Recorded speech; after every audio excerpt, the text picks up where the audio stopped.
শ্রীলঙ্কা সফরে পূর্ণাঙ্গ সিরিজ খেলছে বাংলাদেশ। লাল বলের সিরিজে হারের পর দুই দল এখন খেলছে ওয়ানডে সিরিজ। 3 ম্যাচ সিরিজের প্রথমটিতে হেরে ইতোমধ্যেই পিছিয়ে পড়েছে লাল সবুজের দল। এরই মধ্যে লঙ্কানদের বিপক্ষে টি-20 সিরিজের জন্য দল ঘোষণা করেছে বাংলাদেশ ক্রিকেট বোর্ড। শ্রীলঙ্কা সিরিজের জন্য ঘোষিত টি-20 দলে ডাক পেয়েছেন নাঈম শেখ। তিনি সবশেষ বাংলাদেশের হয়ে সংক্ষিপ্ত ফরম্যাটে মাঠে নেমেছিলেন 2022 সালের আগস্টে আফগানিস্তানের বিপক্ষে।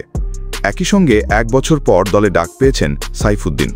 তবে লঙ্কানদের বিপক্ষে আসন্ন সিরিজের জন্য ঘোষিত দলে নেই নাজমুল হোসেন শান্ত। সেই সঙ্গে পেসার নাহিদ রানাকেও দলে রাখেননি নির্বাচকরা। ওপেনিংয়ে দেখা যাবে তানজিদ তামিম ও পারভেজ ইমনকে। এছাড়া অধিনায়ক লিটনের সঙ্গে আরও থাকবেন মেহেদী হাসান মিরাজ, তাওহিদ হৃদয়, জাকের আলীরা। বোলিংয়ে তাসকিনের সঙ্গে আরও থাকছেন মুস্তাফিজুর রহমান, শরীফুল ইসলাম, তানজিম হাসান এবং নাসুম আহমেদ। বাংলাদেশের টি-20 স্কোয়াডে যারা রয়েছেন: লিটন দাস অধিনায়ক, তানজিদ হাসান, পারভেজ হোসেন, মোহাম্মদ নাঈম, তাওহিদ হৃদয়, জাকের আলী, শামীম হোসেন, মেহেদী হাসান মিরাজ, রিশাদ হোসেন, মেহেদী হাসান, নাসুম আহমেদ, তাসকিন আহমেদ, মুস্তাফিজুর রহমান, শরীফুল ইসলাম, তানজিম হাসান ও মোহাম্মদ সাইফুদ্দিন।